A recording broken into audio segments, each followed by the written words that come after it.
વડોદરા વોઇસના દર્શક મિત્રોનું હાર્દિક સ્વાગત કરે છે। આજે વાત કરીશું કાલાઘોડા સર્કલ પાસે જે મુખ્ય પાણીની લાઈનની જાય છે અને એ આખા વડોદરાને જે પાણીનું સપ્લાયર અહીંયાથી મળી રહે છે અને કાલાઘોડા સર્કલ પાસે જે બ્રિજ છે, બ્રિજ ફ્લાયઓવર પાસે પાણીની મુખ્ય લાઈનમાં વાલ બનાવ્યો છે। એ વાલ ક્યાંક ને ક્યાંક ચોરાઈ ગયો છે અને ચોરાઈ ગયા પછી આજે જ્યારે આખી રાતનું પાણીનું લીકેજ જે પ્રમાણે થઈ રહ્યું હતું તે પ્રમાણે વાત કરીએ તો એ હમણાં સવારમાં જ્યારે અહીંયાથી જતા આવતા કોઈ રાહદારીએ ક્યાંક આંગળી ચીરી અને વાલ્વનું પાણી લીકેજ થતાને રોકવાનો પ્રયાસ કરવામાં આવ્યો અને રોકવા માટે એ કોર્પોરેશનના કર્મચારીને અહીંયા મોકલી દેવામાં આવ્યો છે। હાલ એ લોકો પાણીના વાલ્વને બંધ તો કરી રહ્યા છે પણ હજુ હું તમે કેમેરામેનને બતાવી કે હજુ એ બંધ કરવાનો પ્રયાસ કરી રહ્યા છે પણ એ બંધ થઈ નહીં રહ્યો તો અને ક્યાંક ને ક્યાંક પાણીનું વેડફાટ કરવાનું જે પ્રમાણે કોર્પોરેશનને હાથમાં લીધું હોય એ પ્રમાણે આખા વડોદરાની અંદર ક્યાંક ને ક્યાંક પાણીની લાઈનો લીકેજ થતી હોય તો ક્યાંક ને ક્યાંક પાણીની લાઈનો ગટરની લાઈન સાથે હોય એટલે ગટરના પાણીની લાઈનમાં ભેળસેળ થતો હોય તો તેને લઈને જ્યારે આ લોકો રજૂઆત કરતા હોય પણ છતાં અંધારામાં છૂટેલું કોર્પોરેશન જાગવાના બદલે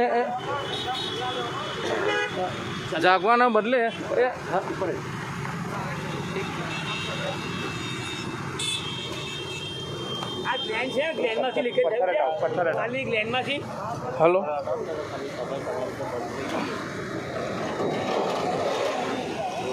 આ એમનો જે વાલ છે ને અહીંયાનો વાલ ક્યાંક ને ક્યાંક ગુમ થઈ ગયેલો છે અને તેને લઈને પાણીનું જે પ્રમાણ વેડફાટ થઈ રહ્યો છે અને ગઈ રાતનો આખી રાતનો જે પ્રમાણે પથ્થર મૂકીને ક્યાંક પાણીનું પ્રેશર બંધ કરી દેવામાં આવ્યું છે અને હાલ એમના કોર્પોરેશનના કર્મચારી જે પ્રમાણે વાલનું રિપેરિંગ કરી રહ્યા છે એ પણ ક્યાં સુધી આ પ્રમાણે ચાલુ રહેશે એવા લોકોનું જતા આવતા નાગરિકો જોઈ રહ્યા છે અને નાગરિકોનો સવાલ છે કે આવું જ્યારે પાણી અહીંયાથી આ પ્રમાણનું જે વેરફાટ થઈ રહ્યો હોય એને રોકવાનો પ્રયાસ કોણ કરશે અને તંત્ર કેવી રીતે આ કામગીરી અને સારું સ્વસ્થ ચોખ્ખું પાણી અમને પહોંચાડશે એવા લોકોના સવાલ થઈ રહ્યા છે। આપણે સીધા કર્મચારી સાથે વાત કરીશું તો કાકા આ શું કરી રહ્યા છે? શું થયું હતું અહીં ગાડી? આ મહીસાગરની ફીડર લાઈન છે। હવે આ લાઈન જે છે તે જેલ રોડ પર થઈને જાય છે। આ મોટી હાઈ પ્રેશર લાઈન છે, એમાં સામાન્ય રીતે એર આવતી હોય છે।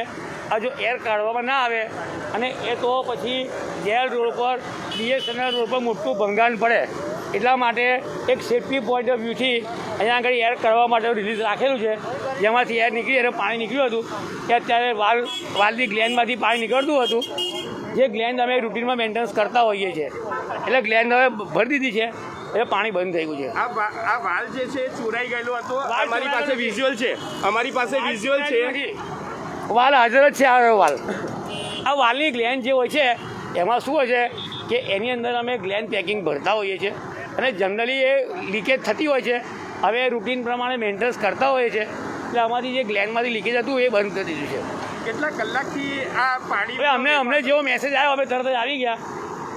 હવે પબ્લિક જે સમય દરમિયાન આવ્યા એ સમય દરમિયાન કેટલા ફૂટ ઊંચી પાણીની રૂટીનમાં ગ્લેન્ડમાંથી પાણી એકાદ ફૂટ ઉછળતું હતું પણ એ એક જોતા એ લાઇનની સેફટી છે ના હોય તો કમાડી બાગની અંદરથી જે લાઈન આવે તો કમાડી બાગમાંથી રિપેર કરવા માટે ડેમેજ કરવું પડે, દિવાલ ડેમેજ કરવી પડે, બ્રિજની અંદર લાઈન છે તમે જોઈ શકો છો મોટી લાઈન એટલે આ સેફટી પોઈન્ટ ઓફ વ્યૂથી જે તે સમયે સરકારે આપેલું છે અને એનો આ મેન્ટેનન્સ અમે રૂટીન મેન્ટેનન્સ કર્યું। એક તરફ વડોદરાવાસીઓને પીવાનું પાણી નથી મળી રહ્યું ને ગઈકાલ રાતથી આ વાલ લીકેજ હતો ને અત્યાર સુધી એનું કામગીરી અમને આજે જ્યારે ભરતી મળી અમે 5 જ મિનિટમાં અમે પહોંચી ગયા છે અમારા ટેકનિશિયનને લઈને અને આ વાલનું જે ગ્લેન્ડ હતી એ ભરી દીધી છે।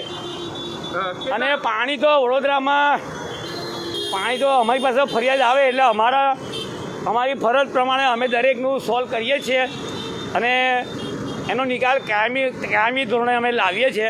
એઝ અ કોર્પોરેશન અમારી ફરજ બને છે પાણી પૂરતું આપવું તેમજ સ્વચ્છ આપવું અમે કરીએ છીએ। જો કદાચ અમારું પ્લાનિંગ ઘણી વખત કેમ કે એપાર્ટમેન્ટો બને એટલે પછી એપાર્ટમેન્ટોના કારણે પહેલાંનું પ્લાનિંગ અને અત્યારનું પ્લાનિંગમાં પ્રોબ્લેમ થાય છે પણ અત્યારે અધિકારીઓ સારા છે, ઉપરથી પણ અમને સહકાર છે પોલિટિકલ વિંગમાંથી અને અમારો સહકાર મળે છે અને અમે કરીએ છીએ। પહેલે પ્રોબ્લેમ નહોતો થતો, હવે કેમ પ્રોબ્લેમ થાય છે? હવે એ તો મને ખ્યાલ નહીં, એ તો ઉપલા લેવલની વાત છે। તમારું કેવું છે કે જે રીતે અત્યારે હાલમાં મકાનો બની રહ્યા છે, જે એપાર્ટમેન્ટ બની રહ્યા છે એના કારણે પાણીની સમસ્યાઓ ઉપલબ્ધ થાય છે? વડોદરામાં કોઈ પણ એક વ્યક્તિ હોય એકવાર વડોદરા આવે, આપણું વડોદરા એક સંસ્કારી નગરી છે અને જેના કારણે કોઈ પણ વ્યક્તિ આવે છે એ અહીંયા આગળ રિટાયરમેન્ટ સારી રીતે કરવા માટેની ઈચ્છા હોય છે, એટલે એ આપણી વડોદરા માટે સારું કહેવાય. It is good point for Vadodara. તમારું કહેવું એવું છે કે જે અત્યારે હાલમાં જે એપાર્ટમેન્ટ બને છે એના કારણે પાણીની લાઈનમાં સમસ્યા સર્જાય છે. તમે ટેકનિકલી હા, પણ તે વખતનું પહેલાંની જિયોગ્રાફી અલગ હતી, હવેની જિયોગ્રાફી અલગ છે નવા પ્રમાણે. પણ અમે કોર્પોરેશન તરીકે એને કરી લીધું છે અને જે બી હશે એ અમે કરવા તૈયાર છે.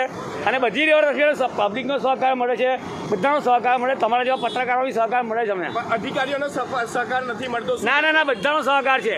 કોઈ ના મેં એવું બોલ્યો નથી. તમે તમારા શબ્દો મારામાં ના નાખો. તમારા શબ્દો મારામાં ના નાખો. સોરી યાર. ના પ્રોબ્લેમ તો આવે, વિકાસ થાય તો આવે ને. જે બની રહ્યા છે તેના કારણે પ્રોબ્લેમ થાય છે. જો મારી વાત સાંભળો. ના, એ તો પબ્લિકને વસ્તી તો સારી વાત છે. આપણે સંસ્કારી નગરી છે એટલા માટે બાકી કોઈ પ્રોબ્લેમ નથી અત્યારે. અને હોય તો અમે નિકાલ કરવા તૈયાર છે. આપનું નામ શું છે? આપનું નામ?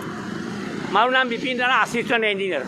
રાણા સાહેબ, અત્યારે તમે હાલમાં લાઈવ દરમિયાન હવે તમને મેં જે આ જે પ્રોબ્લેમ હતો, હાલમાં જે તમને વારના પ્રોબ્લેમનું કીધું, બીજું મને ના પૂછો. પ્રોબ્લેમની સમસ્યા ઉદ્ભવે છે. ના, તો પાણી તો પ્રોબ્લેમ ના, બધા સારા જ છે. બધા અધિકારી સારા છે. મિલીભગતના કારણે એ મને ખબર નથી. બધા અધિકારી સારા જ છે. તમારા જેવા પત્રકારો બી સારા છે. તમે આવું કેવી વાત કરો છો? આ હતા આપણા જે આસિસ્ટન્ટ અધિકારી જે પ્રમાણે લાઈનનું કામ કરી રહ્યા હતા અને લાઈનનું રિપેરિંગ કરી એ હાલ પાણીનો બંધ કરી દેવામાં આવ્યો છે.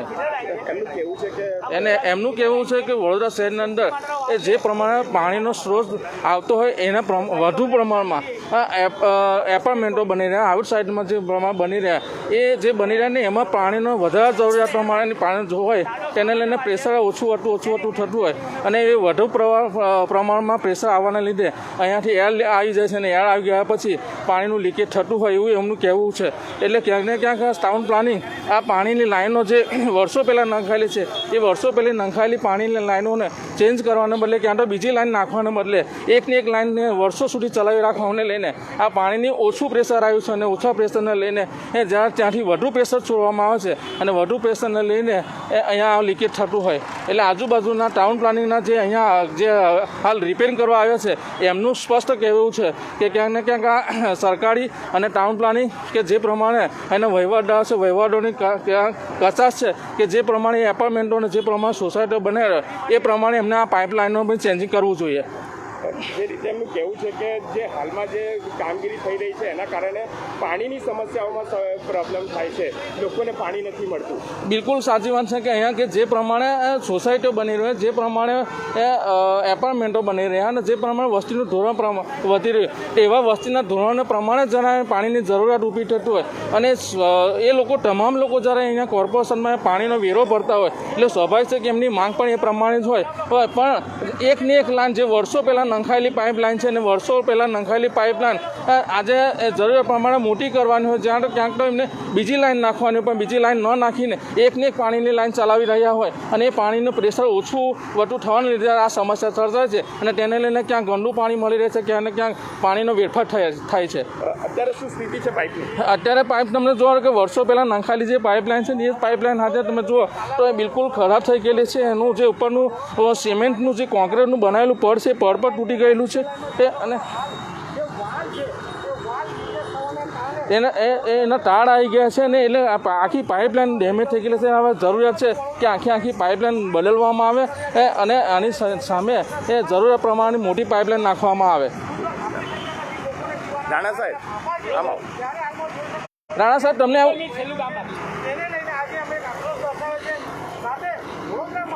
અહીંનું જે તમને આ પાણીની લાઈન બતાવીશ કે પાણીની લાઈન જે પ્રમાણે એનું છે જે સિમેન્ટના ટુકડા જે આવા છે એ પાઇપનું કવરિંગ તૂટી ગયેલું એને રિપેરિંગ કરવાના બદલે અમે આવા રિપેરિંગ કરશે તો પણ તમે જુઓ તો પાણીની લાઈનનું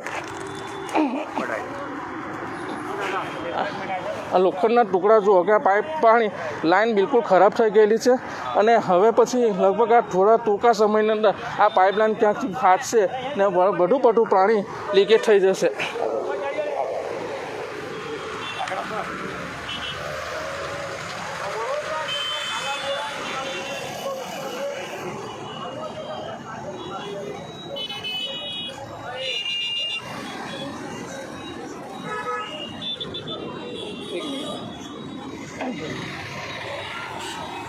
અહીંયા તમે જો કે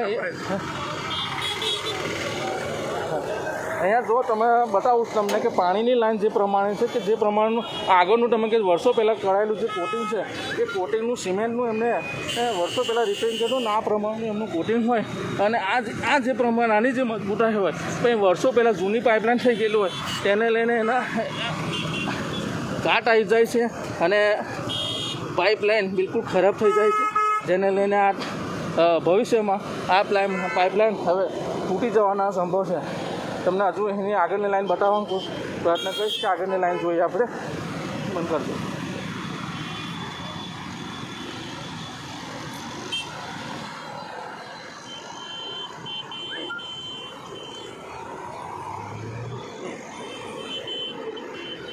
પેલું બતાવે છે પેલું આગળ છે એનામાં આવી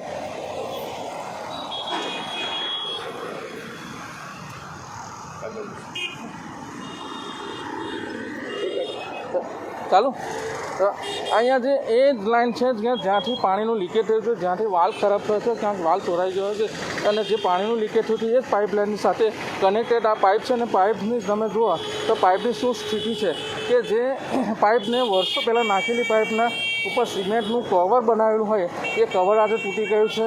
એની ઉપરના લોખંડના સળિયા આવી ગયેલા છે અને અહીંયા એક સાંઢો છે એ સાંઢાને પણ ક્યાંક ને ક્યાંક આ સાંઢો હવે લીકેજ થવાના સંભવિત છે કે ક્યાંક આ સાંઢો અહીંયાથી લીકેજ થશે.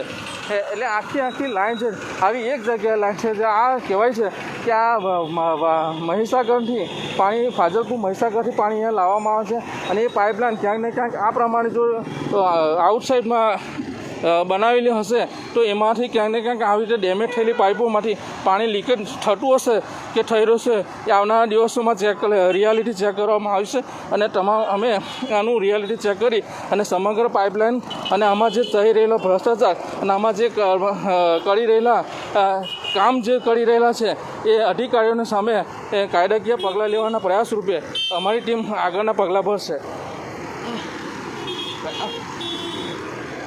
એ કન્ટિન્યુ ક્યાંક ગાબડા પડી ગયેલા છે, ક્યાંક પાઇપલાઇન તૂટી ગયેલી છે અને હાલ વાલ પાસે આવી ગયેલા છે તો વાલ હાલ લીકેજ થયો છે અને એ લીકેજ થયેલા વાલને રિપેરિંગ કરવામાં આવી રહ્યું છે અને રિપેરિંગ થઈ ગયું છે. પણ હવે આની કોઈ ક્યારે ફરી પાછું આ થશે એનું કોઈ ટાઉન પ્લાનની પાસે કે એના જે રિપેરિંગ કરવા અધિકારી આવ્યા એમની પાસે સમય મર્યાદા છે નહીં. આ બેગ લીકેજ થાય તો થાય. તમે શું બદલ્યું છે? આમાં ગ્લેન્ડ છે પ્રેશર વધારથી થયું હતું હવે રિપેર કરી દીધું છે. આ રૂટીન મેન્ટેનન્સ. શું નાખ્યું તમે? નાખ્યું શું? નાખ્યું કશું નથી. શું ટાઈટ કર્યું? વાલની ગ્લેન્ડ એ સામાન્ય જનરલી આ બધા વાલમાં આવતી. અમારા દર્શકોને આ ગ્લેન્ડ છે ત્યાં પ્રેશર વધથી થોડું લીકેજ થયું હતું અને ટાઈટ કરીને લીકેજ બંધ કરી દીધું છે. કેટલી વખત થાય છે? આ તો થતું નથી પણ જેવી વર્ધી પબ્લિક આપે આ મેઇન રોડ છે એટલે પબ્લિક તરત જ ફોન કરી દે અને અમે તરત આવીએ છીએ 10-15 મિનિટમાં. છેલ્લા 5 થી 7 કલાકથી અમને વર્ધી મળી અમે તરત આવી ગયા. તો અહીં એ અમને ખબર નહીં પણ જેવી વર્ધી મળી 10 મિનિટમાં આવી ગયા. તપાસ માટે કોઈ હોતું નથી અહીં ગાડી ચેકિંગ માટે? ના બરાબર તપાસ માટે તો અહીંયા તો કોઈ એવું છે નહીં પણ પબ્લિક અમને વર્ધી આપે ને અમારી. સાહેબ બીજો એક સામાન્ય સવાલ છે કે આ ગ્લેન્ડ કેટલા દિવસોમાં બદલવામાં આવે ને કેટલા દિવસ આમાં નવી જૂની પાઇપ કેટલા વર્ષ જૂની હશે હવે એ મને ખ્યાલ નથી મારા આવતા પહેલાં. અત્યારે આ પાઇપની હાલત શું છે? શું સ્થિતિ છે? કઈ આ તો બહુ જૂની ઉભા છો એમાં સિમેન્ટ પણ નીકળી ગયો છે, સળિયા દેખાઈ રહ્યા છે. જી સળિયા નીકળી ગયા છે. સળિયા નીકળી ગયા છે પાઇપ. શું પાઇપ બદલવો પડે એવી શક્યતા છે? તો અહીંયા આપણે જોયા તો એના જે એક વાલ રિપેર કરવા એ ક્યાંક આસિસ્ટન્ટ એન્જિનિયરિંગ લાઇનનું છે અને એ પોતે જાણતા હોવા છતાં પણ પાઇપલાઇન કેટલા સમયમાં કેવી પરિસ્થિતિમાં એને જવાબ આપવાના બદલે મેં ભાગી છૂટવાના પ્રયાસ કરે છે અને જ્યાં હાલ એમનું કામ પતાવીને નીકળી જઈ રહ્યા છે. ઈટ આપવામાં નથી આવતી આપને? બીજા પાલતુ પ્રશ્ન ના પૂછો જે કામનું હતું તમે કહી દો. સોરી તમને કોઈ સીટ પ્રોવાઈડ કરવામાં નથી આવતી? માત્ર એક પાનું લઈને મોકલી આવે. કોઈ બીજી સમસ્યા હોય તો તમે સોરી આ જોઈએ કે એમની પાસે પૂરતા સાધનો પણ નથી અને એક સાથે એક નાનું એક પાનું લઈને આવીને એ કાંઈક ને ક્યાંક લાઈન દોરીનું કે ફિટિંગ કરીને હશે એ પણ અમારી નજરમાં કાંઈક લાઈન દોરી દેખાઈ નથી અને હાલ એ એક પાનાથી રિપેરિંગ જો ભવિષ્યમાં કદાચ આના 4 બોલ નીકળી ગયા હોત ને માલ મોટી પ્રમાણમાં બધા પ્રેશરથી પાણી નીચે થઈ રહ્યું હોત તો શું સમસ્યા સર્જાતી આવનાર દિવસોમાં બતાવશે પણ હાલ કર્મચારી અહીંયાથી ભાગી રહ્યા છે અને અમારું આવનાર દિવસોમાં ક્યાંક ને ક્યાંક આ સમગ્ર ફાજલપુરથી વડોદરા સુધીની આવનારી પાણીની લાઇનનું રિયાલિટી ચેક કરવામાં આવશે અને ચેક કરી અને વડોદરાની જનતાને બધા કે તમે જે પાણીનો વેરો ભરી રહ્યા છે તમે જે પાણી વેરો ભરી રહ્યા છે એ પૈસાનો કેટલો દુરુપયોગ કરી અને કેવી સમસ્યાઓમાં ઉકેલ લાવવાને બદલે કેવા પ્રમાણમાં વાપરી રહ્યા છે તેનો આવનારા દિવસોમાં બતાવવાનો વડોદરા વોઇસ પ્રયાસ કરશે.